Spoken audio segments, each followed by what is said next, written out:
And welcome to this edition of Live Fire on the Gun Owners News Hour. We are going to be talking today about the challenges one faces living in the state of Connecticut. They've distinguished themselves by a totally unconstitutional law banning guns and magazines, and I don't know how much else. We'll get into that with Walter Reddy, who's a resident of the state of Connecticut. I don't know for how much longer, but it certainly has been experiencing, even before the current law was imposed, the tender mercies of the authorities in that state, who decided that they knew better than he whether he should own guns or not, and summarily grabbed them without any due process whatsoever. It's taken Walter about a year to overcome what was done to him, and of course there's not even a sorry. They just kind of move on, and you spend a lot of money, and that's what you get for living in some parts of our country where the government thinks we work for them and are subject to our masters in the government. We got a lot of attitude correcting to do, Walter. I'm glad you were able to prevail, that you stuck with it, but it must have been a pretty nasty year. Yeah, but it's it regenerated the whole grassroots here, and we're taking a stand in Connecticut. Interesting. Unintended consequences. Yes. I would say there's a revolution going on right now within a nonviolent revolution going on so far within the Republican Party right now. And there's been a few Republican senators that actually voted for this anti-gun bill. And why don't you explain for us what all it purported to do? What it did is it required anyone who owned semi-automatic rifles, certain ones, to register them by December 31st, or they would be considered Class D felons.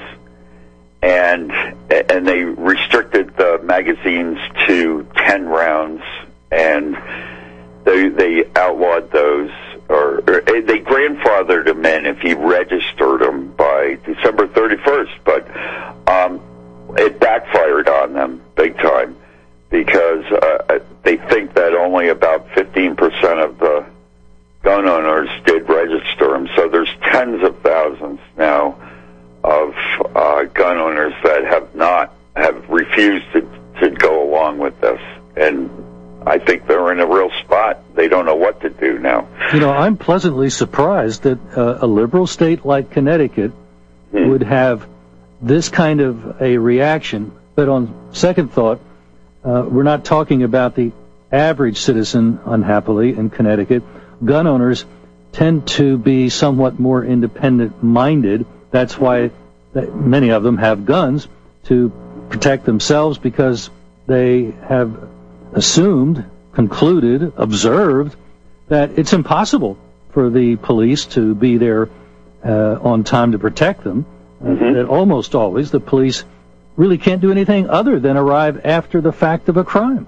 Right. And they know that. And legally they're not responsible, right, Larry? Correct. In no state in the country. I'm challenging right now. I'm a Republican candidate for state senate, and I'm challenging one of the long-term, 18 years incumbent Republican in the Republican primary coming up in August, who voted for this anti-gun bill. She's also thrown her hat in the ring for governor, and the results just came out that Quinnipiac, Tony Bocce, she's at the very bottom of the candidates that are running, 6 Republican candidates. She's polling at 2%. Well, that's really getting off to a good start, isn't it? Yeah, I'd say so. She's at the very bottom, along with the Senate Minority Leader, John McKinney, who also voted for that. He's at 3%.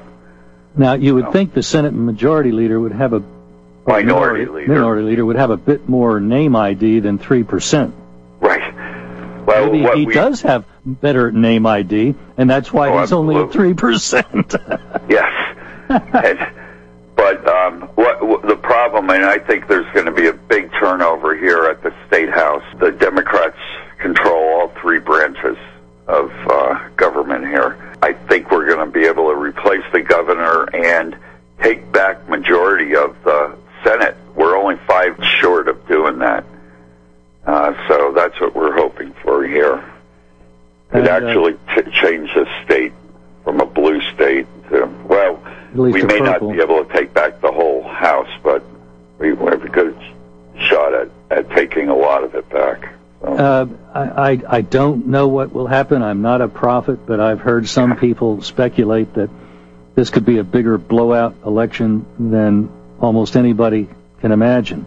So the fact that you've got Republican candidates running in the primaries, even before we get the general election, is the thing to do this year. And if you haven't hit the filing deadline up there and there's still some empty Republican slots, I hope you all will manage to fill them, even if it's just somebody with a pulse. We're doing our best. We've got a lot of good grassroots, Tea Party grassroots support here that we're working on that and filling all those slots and challenging all these gun grabbers. So, now, the interesting thing is that your state senator, the gal, Senator Boucher, was one of those who voted for the ban, and she drew an opponent, didn't she? Yes. So your hat's in the ring, and frankly, I'm just thrilled, because even if you are having trouble raising money, and you may not be, I don't know, but I just think having an opponent on the ballot is the way to get started. And you got till August to raise money and get your name known. I am just thrilled, and I hope that some of the other Republicans that are tossing their hat in the primary ring are people that are like mine. Well, the one who ran against Malloy in 2010 only lost by 0.5%. He does support the Second Amendment, and he's leading at 42%. They're tie right now. And this is for governor. Governor. Yep. Excellent. The one who's a grassroots, Joe Visconti, he's more grassroots Tea Party. He has a concealed carry. He's tied with the Senate Minority Leader, and he was just a city councilman, former city councilman, but he isn't well known yet, but he's got very passionate grassroots support, and he's got one advantage: he's not the incumbent.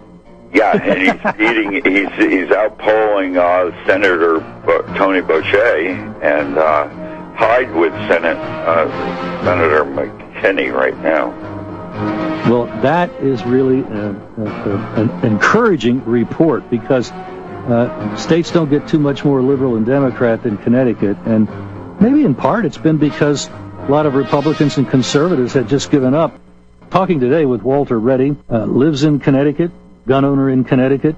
We've been talking about the fact that the Democrats have perhaps overreached way too far, and there may be a blowback even in Connecticut about their liberal policies, and in particular the gun grab, the registration measure, the making felons out of people who didn't jump through their hoop, kind of made people mad. I guess for one thing, Walter, weren't most of the guns that were demanded to be registered already registered? Well, they had to pass a background check when they buy them, right? So they've been cleared?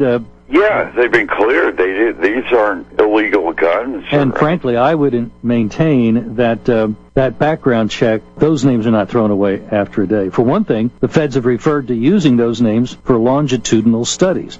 Well, right. A longitudinal study lasts a whole lot more than 24 hours. And so they've already admitted that they're breaking the law.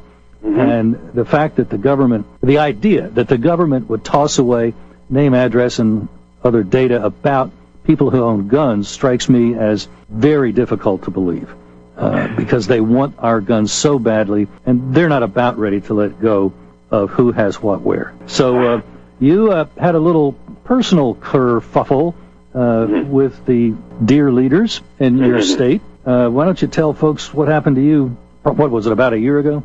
It was actually 3 years ago on Valentine's Day, February 14th, 2011. That was a box of chocolates you got. Oh, yeah. Well, I was out in the driveway shoveling snow, unarmed, and I was the victim of a unwarranted SWAT team raid on my house. What in the world would set off a SWAT attack on you? Oh, that's a good question. All I've been advocating for years is restoration of our Second Amendment and restoration of our constitutional money. I don't know which it was, but they claimed, what happened was there were about 20 of them that showed up.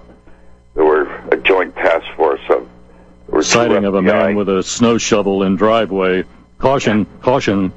Yeah, well, they targeted me, though. I think Obama's Justice Department. There were 2 FBI agents involved in it, and 12 Department of Homeland Security with ski masks, the whole outfit, and the other half dozen were local police.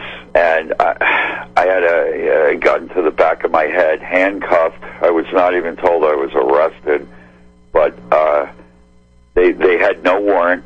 It was a warrantless search and seizure of my home, and they confiscated my legally owned shotgun. I wasn't arrested. I hadn't broken any laws. And did they ever say why they were doing this?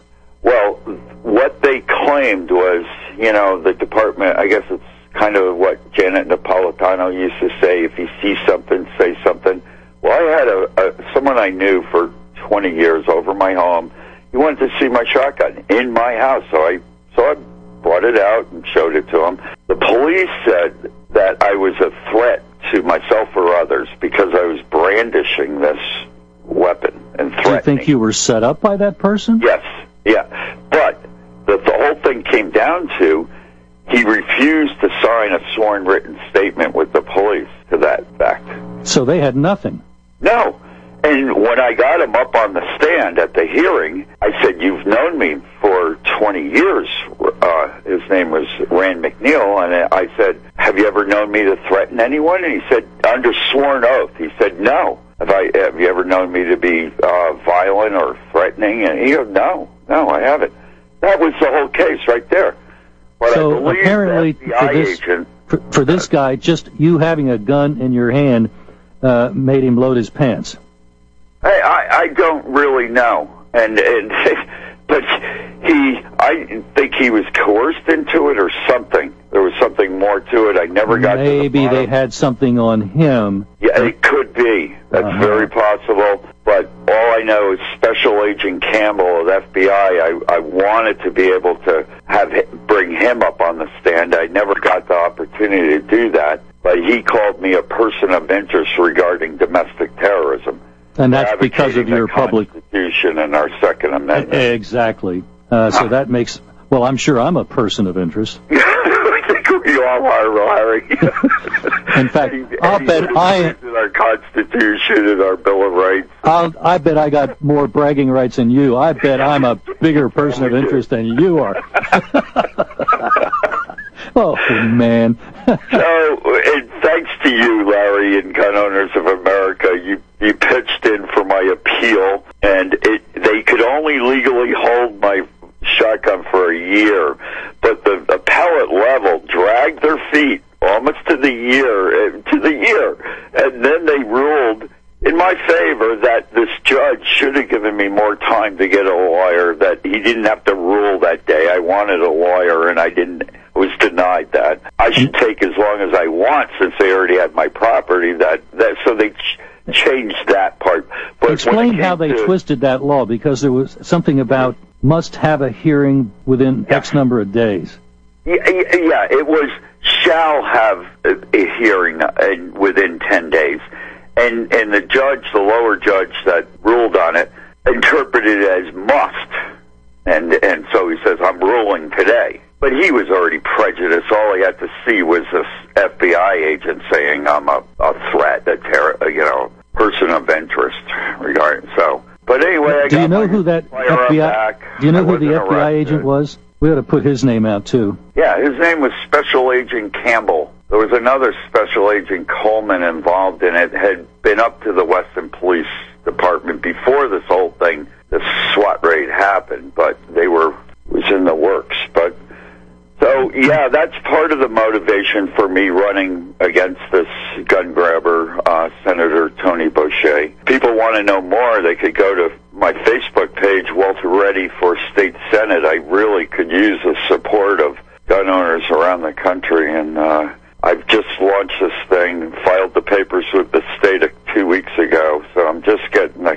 everything going now. Well, good for you. I'm glad you're doing something about it. And as I said earlier, I don't think you could have picked a better year to do it. This is very likely to be an uber powerful wave, and we shall see. It looks that way, doesn't it? I think it's going to be a better than even 2010. That's the way it feels to a lot of us, I think. Yep. One of the reasons for thinking that might be the case are the recall elections that were held last year in Colorado. 2 of them against state senators who had voted for the gun ban and all this whole big package of gun control in that state. What's happening here in the state, the two senators that are running for governor, 2 Republican senators that voted for this anti-gun bill, are getting hammered everywhere they go on their vote. And they know now that they made a big mistake. You know what? They should have learned from what happened in Colorado, which was the point I wanted to get back to. 2 senators out there got singled out for recall. Yep. Both in Democrat districts. One of them in Pueblo, which is a very Democrat district. You might think of it as the San Francisco on the Rockies. And they both were successfully recalled. And the one in that Pueblo, very Democrat district, where the advantage by registration is some 11-12%, she lost by that same margin. So there was a nearly 25-vote swing. Clearly, there were Democrats saying, this is not what I signed up for to be a Democrat. Right. And I think you're going to see the same thing in the Republican primary. I didn't sign up to be a Republican for this kind of stuff. And hopefully you're going to be part of that wave of retribution. They passed this in last April, when when everyone was grieving the Sandy Hook tragedy. They brought it in right on the heels of that. There's even some Democrats that voted against it here in Connecticut, so not all of them. And I think the same thing. They're going to backlash on the most vital right we have. It's the liberty teeth, our Second Amendment. And then adding to the backlash on the Second Amendment issue itself, I think, is the whole overreach of government, the arrogance that we see in our president, his just rubbing our nose and, well, I can do anything I want. I'm president. And that kind of talk doesn't go down real well. And by the way, he's coming here. He'll be here this tomorrow, actually. Well, I hope he'll be suitably received. Yeah. Well, not only that, the governor of Massachusetts and Vermont are also meeting here. With Malloy just came back from Washington meeting with Obama, so they're really focusing here in Connecticut. Well, at least they're still willing to meet with him publicly. That's more than Democrats will do in many other places. We'll see if that's a good idea or not for them. Yeah, we'll see. I'll be watching He's not that popular here. He's very vulnerable. He hasn't even declared whether he's going to run again yet. Back to your senator. No, our current Malloy, the current... Or the governor. Okay. No. And a lot of what they've damaged the state so bad economically in our jobs, so bad. We have $60 billion of unfunded pension liabilities. I mean, it's terrible, and it's all like BS that he borrowed $500 million and saying that it's a surplus. We have a surplus, and when it's borrowed $500 million, I mean, it's all smoke and mirrors. So he lied just like his president. Yeah, I think he's taken his points from, his talking points from him, how to lie. That's the other thing. It's the economy, and now what's happening is a lot of these long-term incumbents that are jumping ship like rats, leaving a sinking ship here, because they know this thing's coming down, and that's the other issue I want to run on constitutional money and an alternative stable money system. It's really an extraordinary time. I think maybe in a perverse way we owe the president a debt of gratitude, because he has really been so arrogant and so wrong that I think people are now at a point where they are disgusted. I think the last I saw, Obamacare or zero care, as I prefer to call it, is at 71% disapproval. And wow. That means people that had supported it obviously have changed their minds. I don't know how many, but they certainly had to have at one point they had a majority support. So we're talking about something that's pulling the president's numbers down. It's certainly going to pull the members of Congress that voted for it. Their numbers are going to go down. And I think what you're seeing then at the state level is people that voted wrong on guns, people that voted wrong on fiscal issues. They're going to be in a world of hurt. Well, they just more taxing, more spending, more regulations. They're just going in the opposite direction, and I think people are waking up here as well as around the country. But I mean, our state's ranking last in economic growth, and we have like an exodus going on of our jobs and our people because they think that they should just raise more taxes. That's how they're going to more spending. It's absolutely insane. Yeah, it's just government money, right? It's all taxpayers' money. Yeah. Well, they don't want to call it not taxpayers. No, that might get back to them. They don't want to do that. Right. Well, this means that even in spite of the propaganda that passes for education, has not been able to withstand contact with reality. Yes, and that's the other thing. The Common Core, into the education, he was promoting that, and we slammed them back on that. Now they had to push the pause button on that. We think we can defeat that, give the parents choice on whether they want to homeschool them or public school, whatever. But we're stopping this whole top-down thing, this Common Core too. And even the government schools, from time to time, would like to have other curricula than one-size-fits-all that was required by Common Core.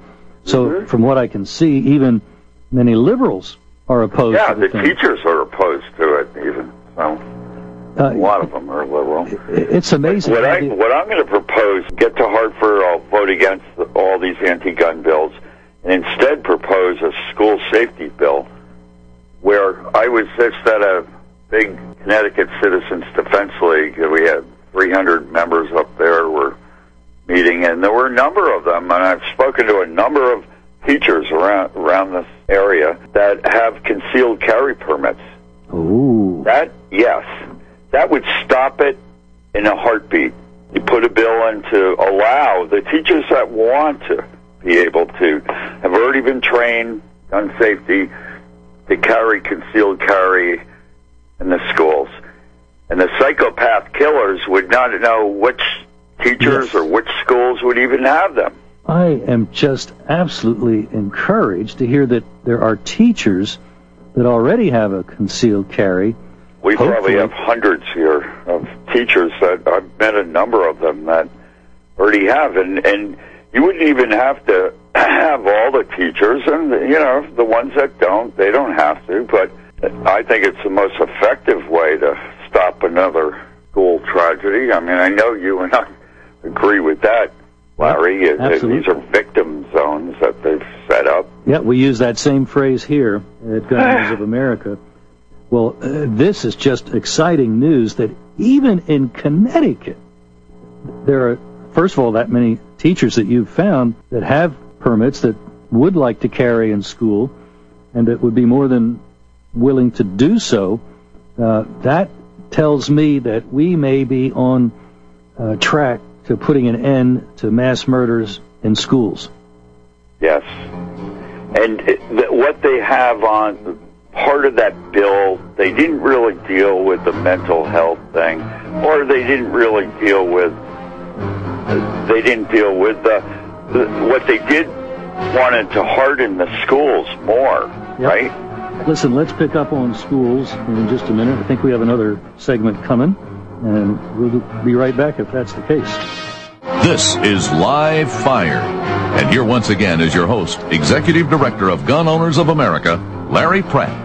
Well, folks, we appreciate you tuning in to Live Fire on the Gun Owners News Hour. Talking today with Walter Reddy, a Second Amendment activist living in Connecticut, was finally after...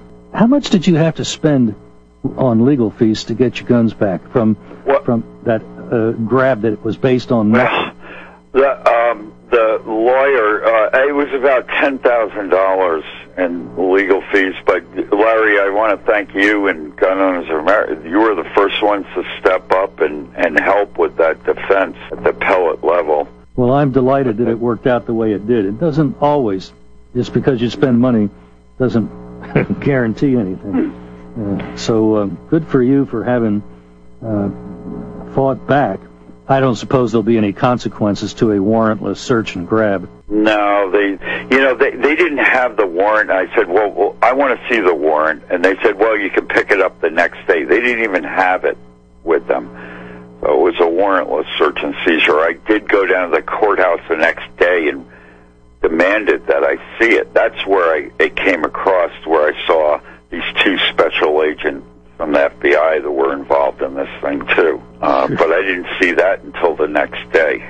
And well, that's an unconstitutional activity, right? Absolutely. There. It's supposed to be presented at the time. It's supposed to have specific information about place and time. And obviously, it wasn't written in the air around the arresting, forfeiting agents. Anyway, we were talking about the schools, and frankly, the good news, folks, you've heard it first here probably, that there are teachers in Connecticut with concealed carry permits, a liberal state where teachers have concealed carry permits, and maybe, just maybe, we're going to see some progress in your legislature? You really think? Well, we should at least have that discussion. I know the Texas schools are doing it and other states too. But right now, all we have, I mean, there are some that have guards, but they're not even armed, or police officers, maybe, some of them. But that's like one guy, with and Columbine, right? I mean, didn't they go in? They have a big target on them. They have a target. They exchanged fire, and my understanding is they broke away, and then they formed a perimeter outside on orders from above and did not go in. Yeah, it would have been dangerous. But doggone it, that's why I think being a cop is probably the most dangerous job in the world. Yep. If you're a soldier, you could just lob a grenade in there and kill anything and everything that's there. But a cop has to go in and try to bring out the suspect alive. And of course that's dangerous. Right. And they were ordered not to. And they watched a guy die while they were waiting. So that what they have going on right now is we're going to harden the schools. Okay, which means billions of dollars spending on making them more secure and all this. But, a much more cost-effective and a practical thing would be to allow the concealed carries on the grounds. And eventually a dirtbag is going to figure out how to defeat the greater security. Of course, we get in through some other entrance where the custodians get in, or some way. Way, and then their guard will be even further down, and they'll be all the more surprised, and they'll be all the less prepared to deal with that situation. And clearly, I mean, we could make them look more like prisons, but do we really want to send our children to prison? That might be almost what we're doing now. We're sending them to a factory where they sit in rows. They're all lined up, kind of like an assembly line. But it's just insane that what they're supposed to do now is hide behind the desk and just hope that they, I mean. But isn't the no-gun zone going to keep them safe? Absolutely not. What kind of a mind thinks that a sign is better than a gun? It's just... and that's what they're trying to teach our kids. All I can say is I really thank God that so far, apparently, they haven't been able to do permanent major damage. But I don't know how much longer we can withstand that. And we've just got to get rid of this. I think it's a powerful teaching tool, this zero tolerance. It's really zero thinking, and it's teaching children especially that guns are bad, and I'll be safe if there are no guns around. Well, how's that working out on all those other gun-free zones? Right. which, by the way, is where all of our mass murders have occurred. Mm-hmm. So Yep. I'm just kind of pumped to hear that maybe our dear leader in Washington and your dear leader in Hartford may have got people to the point that they're saying, I've had enough of this. I think they have. The people are waking up. I'm very hopeful. So, and can I plug my Facebook page again? It's Walter Reddy for State Senate. Excellent. Okay. Yep. Go there, folks, and if you got a spare $1, $5, $10, $25, whatever, help this guy, because he's, as you can tell, he knows what he's talking about. He's been through the fight. He's had the backbone to stand up, and that's exactly what we need in legislative bodies.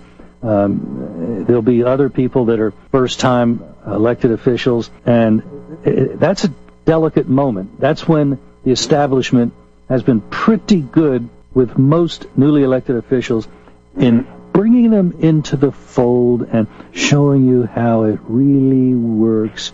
I've been through that. They have, when I was a member of the House in Richmond, Virginia, they had these nice seminars to explain how things work and how you get things done and how you go along to get along. And all I can say is I'm so happy that somebody like Senator Cruz didn't buy into that, because I think he's gotten more done to change the climate in Washington, and that's what we need in all our state capitals. And we need more citizen legislators that understand our Constitution and Bill of Rights and willing to protect them. Of course, you know, in Hartford, the word Constitution is a 4-letter word. Right. Well, my family's been here right from the beginning, 1636. And don't take kindly to what they're doing. Yeah, I don't know, it's just going against you know, I have a book. Every fiber of my being. In my personal library, I have a book that's called The Blue Laws of New Haven Plantation. And it's actually about especially the capital punishment laws, but other laws as well, of New England, not just New Haven, right, now Connecticut. And the capital punishment laws invariably cited why kidnapping should be put to death. Deuteronomy such and such, Exodus such and such. Wow. These guys were serious about establishing a government on Scripture. They had come Well, you're absolutely right, Larry. It was the first Constitution in Connecticut. Why we're called the Constitution, say it was the fundamental orders of God. They were all based on God's laws, that Constitution. Of course, that's not being taught in school anymore, but no. That was when Americans, imagine, they came over here with whatever clothes on their back, probably some kind of a large suitcase or whatever, maybe a bolt of some kind of belongings. If a guy was lucky, he might have gotten his printing press over. Sometimes it took 2 or 3 shipments before it all got put together. And with that kind of a beginning, which I can't even imagine, you're eking out an existence from a wilderness. You're living under the stars until you get something erected, a temporary shelter, and then there until you get something resembling a house built. And these people continued to come, and they did it. We're standing on the shoulders of giants. Hopefully, we're going to climb back on those shoulders this year. Walter Reddy for StateSenate.com. Is that right? Yes, and also Facebook. Yep. And in Facebook. Just look him up there and take a link over to the page and help him out, folks. We're going to have some changes this year, and Walter's going to be a big part of it. Thanks, Walter. Our rights to keep and bear arms have never been under as much attack, and gun owners of America are fighting daily in Washington to protect that right. The Bill of Rights protects every American's God-given right to keep and bear arms. Now that right is being seriously undermined as legally registered rifles are being confiscated in some parts of our country. If we're not careful, we may find ourselves with no right to own guns, and that's where Gun Owners of America comes in. Gun Owners of America is in Washington every day fighting for you to keep that right. Congressman Ron Paul has called GOA the only no-compromise gun lobby in Washington. You need to be part of this great grassroots group of activists who are keeping the heat on their members of Congress.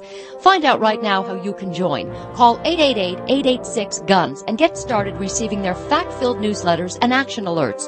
Call 888-886-GUNS or go to their webpage at gunowners.org and help make your voice heard in Washington. Make that call right now and call Gun Owners of America at 888-886-GUNS. Remember, it's not just about gun control, it's about control.